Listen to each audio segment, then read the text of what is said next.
If your child has ADHD and you feel like nothing is working, not the routines, not the timeouts, not the spankings, not the behavior charts, you're not alone. Most parents are unintentionally stuck in trap after trap that actually makes ADHD symptoms worse, which, as you know, means that your life will continue to get worse as well. In this video, I'm going to expose the 7 most common traps that we see and what you can do instead to finally help your child feel safe, calm, and in control, which will make your life a heck of a lot better as well. And we're going to do that naturally. What I'm about to share isn't about managing symptoms. It's about rewiring the root cause of dysregulation at the nervous system level. And over the last 13 years, we've helped thousands of families move from chaos to calm without meds, without power struggles, or endless coping tools. So let's dive into the traps that are keeping you stuck and then show you how to flip them. All right, so behavior charts. They seem like a good idea. Reward the good behavior, then discourage the bad behavior. But here's the problem. Your child's behavior is just a symptom of nervous system overload. And it's true that behavior systems, they work, but they work in the same way that video games work. They use very short feedback cycles that stimulate dopamine, which is the reward center of the brain, which does work. That's why kids can be in front of a TV or a video game and concentrate for hours, but you can't get them to concentrate on anything else for more than a minute because they are using this dopamine pathway. But if using this dopamine pathway was actually effective, then we could throw our kids on the iPad or a video game for hours a day and all of their problems should go away. So why doesn't it stick? It's because the issue is the area of the nervous system that actually builds the focus part of the brain. And that has been stuck in stress mode, which means that their nervous system is fundamentally in a survival mode, which means that they are feeling unsafe within their body, even if they don't verbalize that. That means that the focus and impulse control part of the brain will be extremely delayed. So when other kids are able to focus, your child will be lagging months or years behind cognitively and emotionally. They won't have impulse control and emotional regulation appropriate for their age. Now just think for a second about your own focus, your own memory, and your own emotional resilience. Let's say when you're extremely exhausted and stressed out and you're feeling unsafe. Well, it's not great. The same thing is happening in your child, but what's different, and a big difference, is that it's impacting the actual development of their higher level brain function. The stress is putting their brain development on slow-mo. Behavior charts, they're ignoring biology. Instead of simply rewarding compliance, we need to be teaching regulation. And we do this through sensory feedback and co-regulation mechanisms, which we're going to get to later in this video. All right, trying to logic them out of a meltdown is another trap. So if you've ever said, hey, just calm down, and it made things worse, then you have definitely fallen into this trap. Because when your child is in a meltdown, doesn't matter the age, what's happening is they are being hijacked. The part of their brain that says that, hey, I'm under a massive amount of stress and I'm in threat and survival mode, that kicks on. And when they're in a full meltdown, that is cranked down onto like a 10 out of 10, means like, I'm gonna die here. That's what internally they're feeling. And so that is what their experience is. And it comes at the most inopportune times because you told them they can't have a sucker or whatever it happened to be, or you said that you can't watch any more video games, or you can't do, and all of a sudden they just unleash. And you're like, this makes no sense. So then what is the response is that it triggers you get caught up into your own emotional system because, when someone is coming at you and they're screaming and they're doing this whole thing, it's like, whoa, you feel like you're threatened. And then children are highly attuned to their parents' nervous system energy. And it becomes this cycle and it becomes a feedback loop. And the next thing you know, you're getting upset while you're trying to calm them down because they're making you upset and you're making them more upset, and it's just now both of you guys are upset, and now you're embarrassed perhaps like if you're at the store, you're in public, like, oh my God, I can't believe my kid is doing that. What other parents going to be thinking of me right now? Which just triggers your survival mechanism even more. And so now you're in a full storm, and it gets really, really crazy really fast. And this is not at all helpful for being able to actually create a solution. So you can't logic your way, you can't talk them, you can't come up and make a deal with them. I mean, sometimes people can successfully make deals, but that just totally changes the relationship. And again, this is a massive coping mechanism that I'm trying to get you to avoid. And in the Parent Healer Academy, we go into the actual root solutions to where you don't have to worry about trying to solve these things in the moment. You worry about them on the front end. You actually create nervous system regulation that lasts and rewires the brain so that in the moment you just have fewer of these and you don't really worry about them as much. But when you do have this situation, the best thing that you can do is to regulate your breathing. Regulating your breathing will put you into a state of nervous system parasympathetic activity, which means that you get out of the stress mode, and you can hack this. Even if you don't feel like you're calm, you can hack it by changing your breathing rhythm. Your nervous system is amazing. We have these tools that are inbuilt because we can alter our breath pattern, and by altering our breath pattern, it will signal the part of our nervous system to allow us to become more calm than we were. It's not always a magic button, but it can act that way, and it will move things that way far faster than anything else.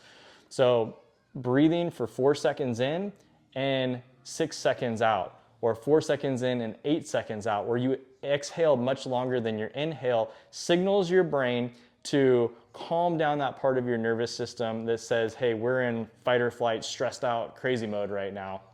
And your child will regulate to your rhythm. Probably not immediately. So instead of saying calm down, the first thing you need to do is actually calm yourself down and take off the fear of judgment and all of that, and be like, hey, everyone goes through this, and if they don't have kids, they don't, then whatever, just screw them. Calm yourself down, and that's going to be the best thing that you can do for your child. And then be okay being in proximity to them, because if they're in fight or flight and they're freaked out mode, what are they feeling? Like, they're feeling abandoned. This is going to get into another trap. So if you say, I can't be around you, and you want to kind of push them away, which is very common, right? Because they're triggering you, and you're just like, God, I can't handle this. They're feeling abandoned when they need to feel safe. And so now their parent figure is disconnecting from them, and things just get worse.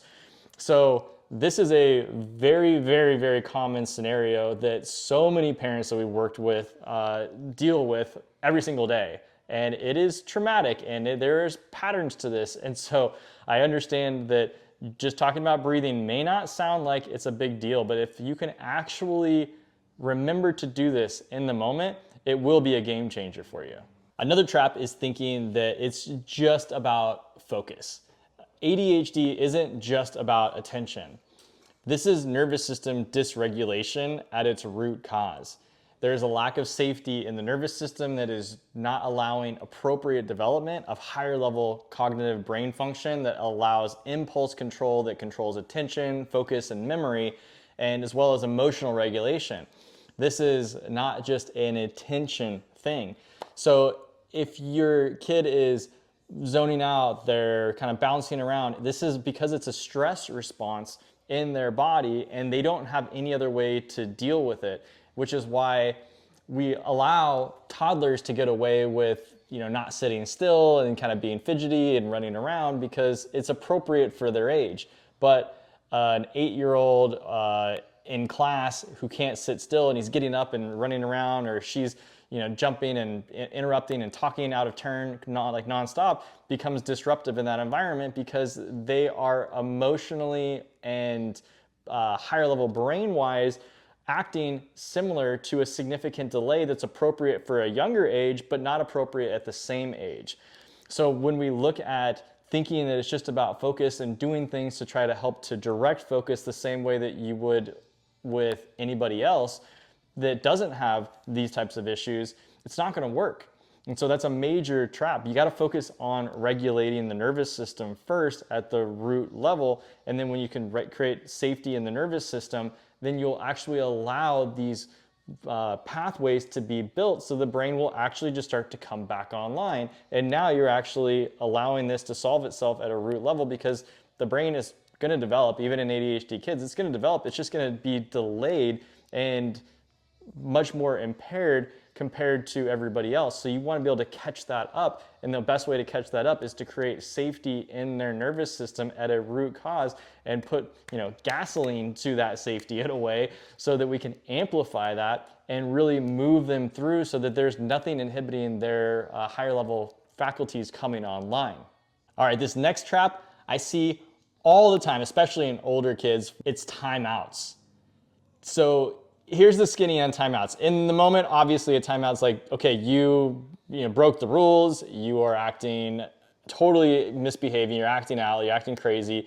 Go to your room, no technology, you're basically gonna be isolated for a period so that you can chill out, reflect on what you did, and then you can come back and you can join the family again as a civil human being. Like, that's the concept. In reality, what these kids are feeling, because again, remember, they are in an emotionally hijacked situation where their stress is so high that they are feeling unsafe within their body. Now, what a timeout does to that kid in that state, which we don't see on the surface as parents, what they're actually feeling is you've actually just disconnected them from their whole understanding of safety in this world, because they can't go out and get their own food. They can't survive without their parents. And so cutting them off is basically saying, like, oh my gosh, you're gonna throw me out to the wolves here. Obviously it's just their room, but in their mind, they can't make sense of it. And it feels like they are actually increasing their risk of dying. Like this, which is why it doesn't make sense that they're acting out so much. Like, oh my gosh, you're just going into your room. Like, you take a breather. No, they're full on freak out mode internally. Now kids, they don't all respond that way. Some of them, kind of like shut down. Other ones will act out. But this isn't a long-term strategy that's going to be effective. Even if it does allow them to cool off, somewhat, they're just becoming more calloused to their situation, which is why as kids get older, they tend to become depressed, they rebel against their parents, they move into addictive behaviors, because the root source was never actually addressed, because we as parents had no clue. Just trying to do the best thing to calm our kids down and to get them to follow rules and to be good human beings, so that they, grow up and they don't become, continue to be like little heathens, and they can actually function well in this world, and they can allow you to regulate in your household. So timeouts as regulation is a big trap that we see, especially as kids start getting older. Now, just to add to that, there are absolutely times when a kid needs to cool off.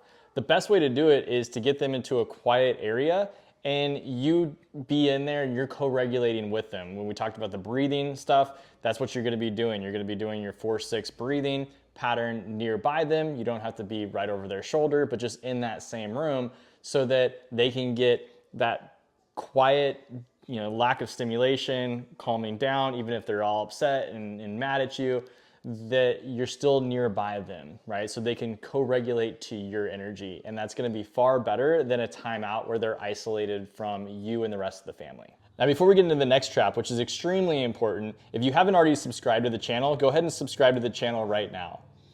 So the next trap is assuming that they're just going to grow out of it.